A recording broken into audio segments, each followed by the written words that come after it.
Queridos colegas, es un honor participar en este congreso dedicado a las fronteras del conocimiento, un espacio donde explorar cómo los límites geográficos, conceptuales y culturales se desdibujan, se transforman y nos desafían constantemente.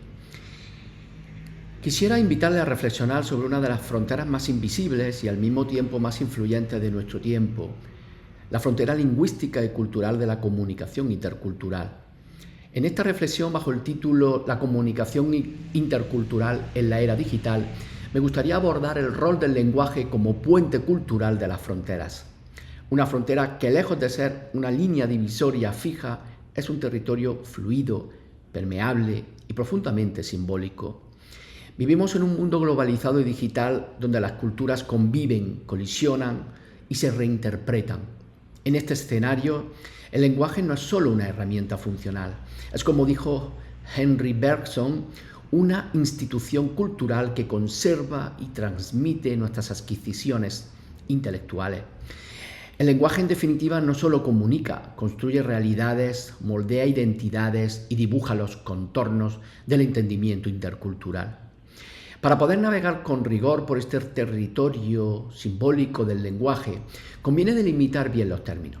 Cuando hablamos de comunicación intercultural, no podemos tratar como igual o como sinónimos lenguaje, lengua o idioma. El lenguaje es el sistema simbólico general, mientras que la lengua o el idioma son sus manifestaciones concretas en comunidades humanas.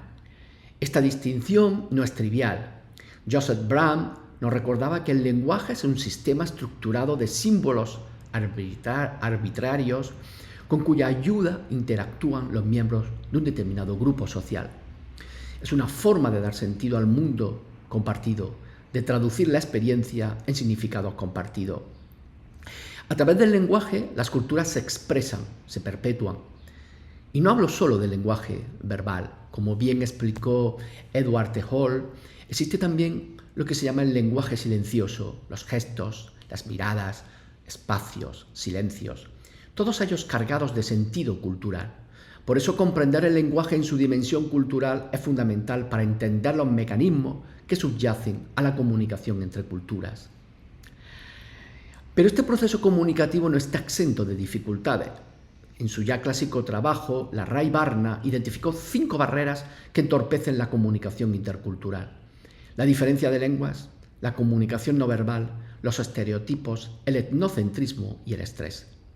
La primera barrera, el idioma, va más allá del vocabulario o la gramática. Implica saber qué decir, cómo y cuándo decirlo en cada cultura. Una misma palabra puede tener connotaciones radicalmente distintas según el contexto cultural. La segunda barrera es la del lenguaje no verbal. Cada cultura enseña de forma implícita cómo movernos, cómo mirar, cómo callar. Esos códigos no hablados son automáticos y en muchas ocasiones inconscientes. La tercera y las cuartas barreras, los estereotipos y el etnocentrismo, tienen que ver con nuestra tendencia a categorizar y a juzgar lo diferente desde nuestros propios valores. Y la quinta barrera, el estrés, surge precisamente de la tensión que genera interactuar en un contexto cultural que no dominamos.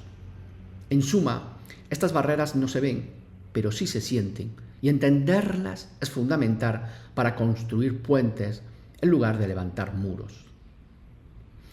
Ahora bien, ¿qué ocurre cuando navegamos entre dos lenguas, como ocurre en muchas ocasiones en esos territorios fronterizos?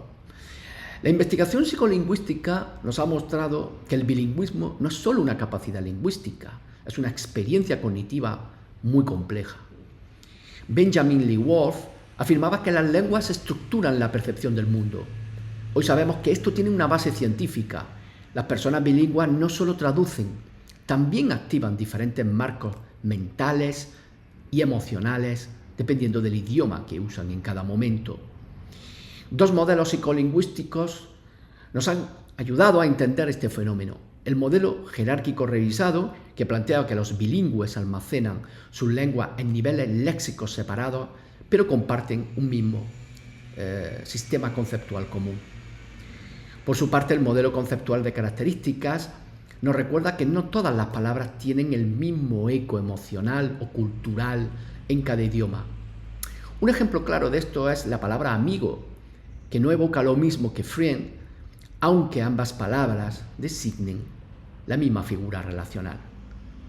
Ambos modelos son especialmente útiles cuando analizamos la comunicación en contextos globales, donde muchas veces los interlocutores interactúan en una segunda lengua. Aquí entramos en un mundo, en una frontera fascinante, la del procesamiento asimétrico de la información en la lengua materna o en la segunda lengua. Y es precisamente en el entorno digital donde estas fronteras lingüísticas se amplifican, si cabe más. Internet ha sido un acelerador sin precedentes de la comunicación intercultural, pero también ha traído nuevos retos.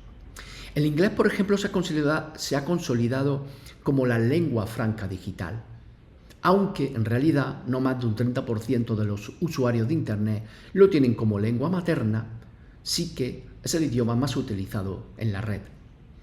Esto crea una paradoja. Navegamos por contenidos en una lengua que entendemos, pero que no siempre sentimos como propia. Y aquí es donde adquiere relevancia el concepto de congruencia cultural. La investigación reciente ha demostrado que el grado de congruencia entre el contexto textual y los elementos gráficos o simbólicos de un sitio web, por ejemplo, pueden mejorar la experiencia del usuario, incluso si éste interactúa en una segunda lengua. Un sitio web diseñado culturalmente de forma coherente, no solo traducido, sino adaptado culturalmente, va a mejorar la comprensión, la memoria y va a aumentar también el valor que el individuo da al contenido. En otras palabras, el diseño también comunica y puede reforzar o romper los puentes que el lenguaje construye.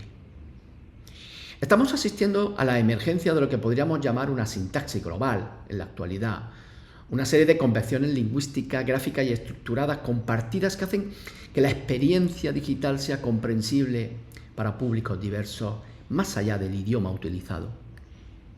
Ello no significa una homogenización, más bien se trata de una gramática común que permite la convivencia de la diversidad. Una especie de lenguaje universal de la usabilidad donde lo cultural y lo técnico convergen. Por eso hoy más que nunca necesitamos estrategias que integren un multilingüismo estratégico, un diseño culturalmente congruente y un conocimiento profundo del procesamiento cognitivo bilingüe para diseñar experiencias comunicativas eficaces y respetuosas con las distintas culturas. A modo de conclusión, la comunicación intercultural en el siglo XXI nos presenta un programa complejo donde las fronteras lingüísticas y culturales se negocian continuamente en espacios digitales globales. El lenguaje emerge no solo como una herramienta de comunicación, sino como mediador fundamental entre culturas, identidades y formas de entender el mundo. Hemos visto cómo las diferencias culturales deben ser consideradas cuidadosamente al comunicar en mercados globales, especialmente en los mercados digitales. El idioma es clave y ante la disyuntiva que se nos da entre traducción y adaptación, parece más rentable ofrecer contenido en los idiomas más hablados del mundo e invertir en diseño culturalmente congruente, de acuerdo a los principales hallazgos en este sentido.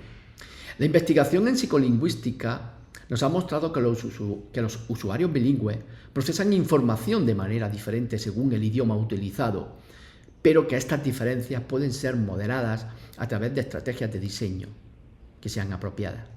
La congruencia gráfica y cultural emerge como un factor determinante en la efectividad de la comunicación intercultural en la esfera digital. Y en este contexto, la frontera entre lo local y lo global se difumina, dando paso a nuevas formas de identidad cultural que se negocian en tiempo real en los espacios virtuales. Como académicos tenemos la responsabilidad de comprender estos procesos para contribuir a la construcción de puentes comunicativos más efectivos e inclusivos en los territorios fronterizos. El futuro de la comunicación intercultural no reside en la homogenización cultural, como decía anteriormente, sino en la creación de espacios donde la diversidad lingüística y cultural puedan coexistir y enriquecerse mutuamente. En este sentido, el lenguaje se revela no como una barrera a superar, sino como un territorio compartido donde construir entendimiento mutuo. La era digital nos ofrece herramientas sin precedentes para navegar estas fronteras culturales. Corresponde a nosotros utilizarlas sabiamente, con plena conciencia de que cada acto comunicativo intercultural es en esencia un acto de construcción de puentes entre mundos diferentes, pero igualmente valiosos. Muchas gracias.